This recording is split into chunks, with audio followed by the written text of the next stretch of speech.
Seorang ibu memiliki seorang anak. Anaknya bernama Abdullah Hussein Zadeh, sedangkan ibunya bernama Samereh Ali Jenad. Suatu kali Abdullah ditemukan oleh ibunya terbunuh oleh sahabatnya sendiri.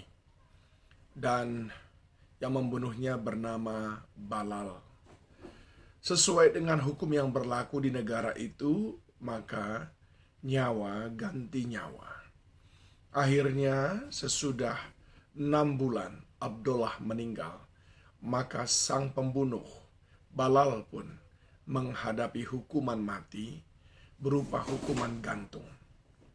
2 hari sebelum jadwal Balal dihukum gantung, Abdullah mendatangi ibunya dalam mimpi dan berkata, "Tolong Balal, lepaskan pengampunan, karena hanya ibu yang dapat menyelamatkan nyawanya." Tetapi Samereh sebagai seorang ibu tentu saja tidak semudah itu melepaskan pengampunan, sebab luka masih sangat mendalam.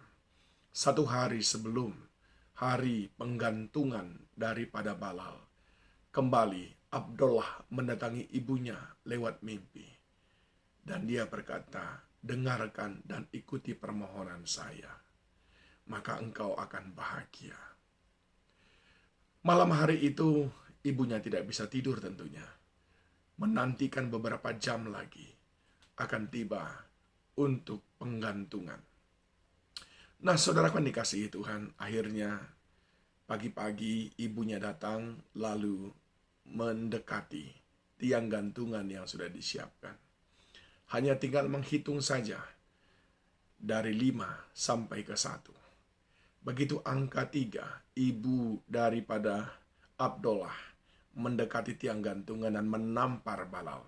Seketika itu juga Balal terbelalak dan penjaga membuka tutup matanya. Lalu dia melihat ibunda daripada Abdullah yang dibunuhnya itu, dan dia menangis dan berkata, "Mohon ampun, ampunkan saya, maafkan saya." Dan saat itu juga benar, Sameh, ibunda dari Abdullah, mengatakan, "Aku mengampuni engkau." Nah, saudaraku yang dikasihi Tuhan, mengapa kita perlu mengampuni orang yang bersalah kepada kita? Tentu saja, yang pertama karena itu adalah perintah Tuhan. Tuhan memerintahkan kepada kita untuk mengampuni orang yang bersalah kepada kita. Yang kedua, karena Yesus sendiri memberikan teladan itu kepada kita. Sebagaimana kita baca dalam Lukas 23 ayat 34. Yesus berkata, "Ya Bapa, ampunilah mereka, sebab mereka tidak tahu apa yang mereka perbuat." Dan mereka membuang undi untuk membagi pakaiannya.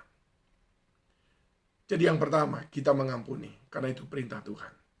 Yang kedua, karena teladan Yesus. Yesus pun melakukan pengampunan bagi orang yang menganiaya dia. Yang ketiga, pengampunan itu melepaskan kita dari sandera ketidaknyamanan.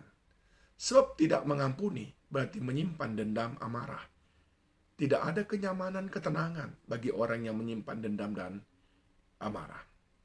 Oleh sebab itu, saat kita mengampuni orang lain, sebetulnya kita sedang menolong diri kita sendiri.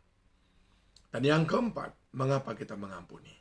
Supaya orang yang kita ampuni itu mengenal dan melihat kasih Kristus yang ada di dalam diri kita.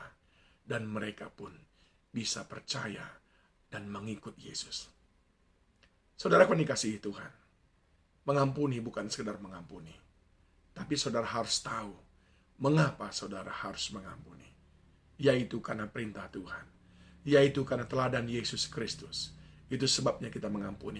Yaitu untuk menolong diri kita sendiri dari hilangnya damai sejahtera, sukacita.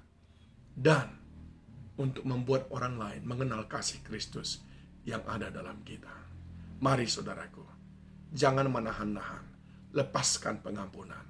Engkau akan mengalami kebahagiaan dan kelegaan. Tuhan Yesus memberkati saudara.